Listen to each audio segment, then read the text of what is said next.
Assalamualaikum warahmatullahi wabarakatuh. Perkenalkan, nama saya Anis Fitria, NPM 1812021 dari kelas 7A. Kali ini saya akan mempresentasikan hasil observasi saya mengenai anak berkebutuhan khusus tunarungu. Baik, langsung saja. Untuk yang pertama, bab 1 terdapat identitas anak. Identitas anak namanya yaitu Lulu Sayyidatun Madiroh, jenis kelamin perempuan, usia 9 tahun, alamat domisili Dusun Glonggong, RT 2 RW 6, Desa Ketangi Rejo, Kecamatan Karangrayung, Kabupaten Gerobogan. Selanjutnya terdapat riwayat sejarah keluarga atau garis keturunan berkebutuhan khusus. Dilihat dari jalur ayah dan ibu atau temporer dan kecelakaan. Untuk riwayat sejarahnya yaitu riwayat sejarah keluarga atau garis keturunan berkebutuhan khusus pada subjek, yaitu dari garis keturunan sendiri tidak ada yang memiliki keterbatasan. Ayah dan ibunya normal, kakaknya pun juga normal. Faktor yang menyebabkan subjek memiliki keterbatasan yaitu karena beliau dari sejak kecil sudah mengalami gangguan pada organ pendengaran. Pada pasca kelahiran, usia bayi yang baru beranjak 2 bulan mengalami panas atau demam yang tinggi. Kemudian orang tuanya membawanya ke rumah sakit. Setelah diperiksa, ternyata ada gangguan pendengaran yang harus diterapi. Sesuai dengan saran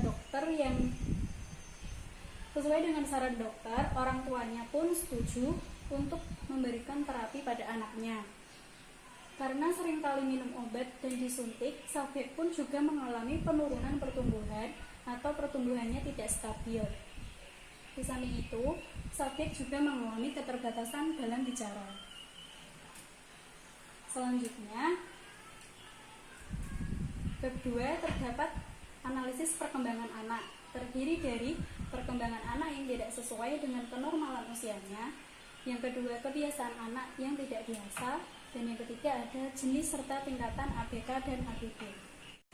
Yang pertama yaitu ada perkembangan anak yang tidak sesuai dengan kenormalan usianya. Anak tersebut memiliki perkembangan yang hampir sama dengan anak pada umumnya, namun dalam perkembangan bentuk tubuh sedikit mengalami keterlambatan. Dibuktikan dengan bentuk tubuh yang kecil dan untuk perkembangan dalam hal komunikasi juga terganggu akibat gangguan pada pendengarannya. Anak pada usia 9 tahun biasanya mampu mengolah kalimat dengan baik, namun perkembangan yang dialami subjek berbanding terbalik dengan anak pada umumnya. Apa yang akan dibicarakan atau yang ingin diungkapkan harus dengan menggunakan isyarat.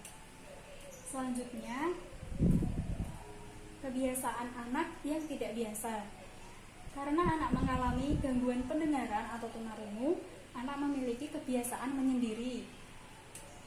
Nah, dengan anak tersebut memiliki kebiasaan yang menyendiri ini, justru melakukan hal yang bermanfaat seperti menggambar, mewarnai, menulis, dan mengerjakan pekerjaan rumah seperti menyapu, mencuci baju, dan lain-lain. Anak juga sangat suka bermain air. Dibuktikan bahwa jika anak pergi ke masjid ketika berwudu, ia bermain air terlebih dahulu. Sholat juga ikut-ikutan temannya. Selanjutnya ada jenis dan tingkatan ABK. Jenis ABK yaitu tunarungu dan dengan tingkatan sedang, karena anak dapat mengerti percakapan 3,5 feet secara berhadapan atau face to face, tetapi tidak dapat mengikuti diskusi kelas. Dan ia membutuhkan alat bantu dengar serta terapi bicara. Anak juga mengalami tunawicara setelah anak tersebut dilahirkan. Karena pada saat dilahirkan, setelah menjalani 2 bulan, anak tersebut badannya panas dan saat diperiksakan ternyata ada gangguan pendengaran. Sejak saat itu, anak sering diberikan obat dan disuntik sehingga bentuk tubuh anak tidak sesuai dengan teman sebayanya. Dalam hal ini, anak juga mengalami kelainan bahasa dan bicara yang disebabkan oleh faktor periferal, yaitu faktor yang berhubungan dengan gangguan sensoris atau fisik seperti gangguan pendengaran, gangguan penglihatan, dan gangguan fisik. Selanjutnya yaitu bab 3, perlakuan di lingkungan. Yang pertama ada perlakuan di lingkungan keluarga. Di dalam lingkungan keluarga, anak tersebut diperlakukan sama halnya seperti anak normal atau pada umumnya, seperti mendapatkan kasih sayang, perhatian, dan diperlakukan dengan baik oleh keluarganya. Peran keluarga dalam mengasuh subjek semuanya terlibat aktif dan mendukung. Sikap kakak dalam keluarga mendukung, memotivasi, menjaga, ikut berpartisipasi dalam mengurus adiknya. Jika ada acara keluarga, subjek selalu dibawa. Hubungan subjek dengan anggota keluarga lainnya baik. Orang tua memperlakukan subjek sama seperti memperlakukan kakaknya yang normal. Proses penyampaian ketunarungan pada keluarga disampaikan dengan baik, diterangkan apa yang harus dilakukan keluarga. Sikap keluarga pertama kaget, tetapi endingnya mendukung. Selanjutnya ada perlakuan di lingkungan sosial dan masyarakat. Menurut tetangganya, anak kurang mendapatkan perhatian karena stigma masyarakat yang masih menganggap anak berkebutuhan khusus tidak bisa beradaptasi dengan lingkungan sekitar. Kurangnya pemahaman masyarakat umum tentang karakteristik anak juga menjadi salah satu faktor tidak lancarnya kontak sosial dengan anak.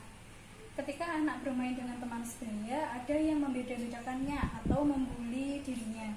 Namun, ada teman yang mau bermain dengannya, tetapi hanya teman samping rumahnya saja. Selanjutnya yaitu perlakuan di lingkungan sekolah. Di dalam lingkungan sekolah, anak sering mendapatkan keterbatasannya dalam mendengar dan berbicara. Bahkan temannya banyak yang mendiskriminasi hingga membuli anak tersebut, sehingga si anak lebih banyak diam di kelas. Apabila saat pembelajaran dan dia tidak mengerti dengan apa yang dijelaskan guru, maka dia akan bertanya langsung dengan gurunya. Terkadang saat dia bingung, dia akan menunjukkan hasil kerjanya kepada guru dan meminta pendapat beliau tentang pekerjaannya benar atau salah. Dalam berkomunikasi dengan gurunya, subjek menggunakan gerakan tubuh atau bahasa isyarat, membuka mulut walaupun yang keluar bukanlah sebuah kata, tetapi hanya kata ah saja, dan dengan menunjuk sesuatu yang dimaksudkan. Selanjutnya yaitu kesimpulan dan saran. Kesimpulannya, berdasarkan data di atas dapat disimpulkan bahwa subjek mengalami keterbatasan pendengaran dan bicara. Tingkatan anak berkebutuhan khusus yang dialami yaitu tunarungu dan dengan tingkatan sedang. Karena anak dapat mengerti percakapan 3,5 feet secara berhadapan atau face to face, tetapi tidak dapat mengikuti diskusi kelas, dan ia membutuhkan alat bantu dengar, serta terapi bicara. Perkembangan yang tidak normal dengan anak lainnya yaitu perkembangan bentuk tubuh yang cenderung kecil dibanding anak sebayanya, karena terpengaruh obat dan suntikan dari dokter. Kebiasaan anak yang tidak biasa dilakukan anak lainnya yaitu bermain air ketika menyendiri, suka menggambar. Selanjutnya, dalam perlakuan di lingkungan keluarga, anak diasuh orang tuanya, serta sikap kakak dalam keluarga mendukung, memotivasi, menjaga, ikut berpartisipasi dalam mengurus adiknya. Kemudian ada proses penyampaian ketunarungan pada keluarga disampaikan dengan baik dan diperlakukan sama seperti anak pada umumnya. Di dalam perlakuan di lingkungan sosial dan masyarakat, anak kurang mendapatkan perhatian karena stigma masyarakat yang masih menganggap anak berkebutuhan khusus tidak bisa beradaptasi dengan lingkungan sekitar. Kemudian, kurangnya pemahaman masyarakat umum tentang karakteristik anak juga menjadi salah satu faktor tidak lancarnya kontak sosial dengan mereka. Selanjutnya, ketika anak bermain dengan teman sebayanya, ada yang membeda-bedakannya dan juga ada yang membuli dirinya. Selanjutnya, ada perlakuan di lingkungan sekolah. Di dalam lingkungan sekolah, anak sering mendapatkan keterbatasannya dalam mendengar dan berbicara. Bahkan temannya banyak yang mendiskriminasi hingga membuli anak tersebut, sehingga si anak lebih banyak diam di kelas.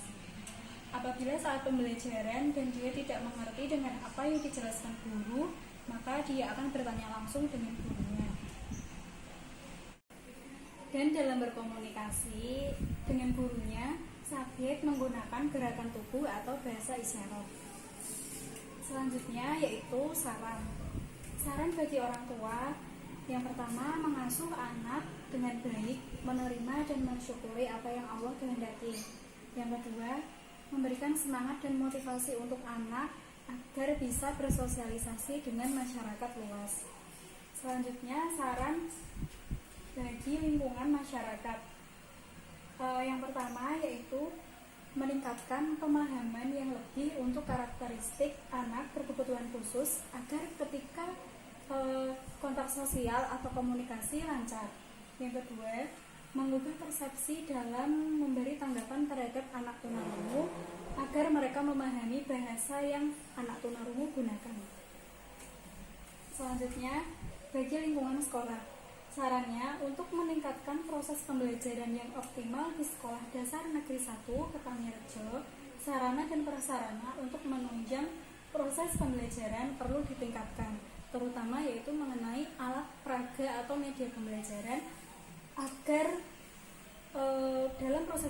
dalam proses pembelajaran berjalan lebih efektif. Sekian presentasi dari saya. Kurang lebihnya mohon maaf. Wassalamualaikum warahmatullahi wabarakatuh.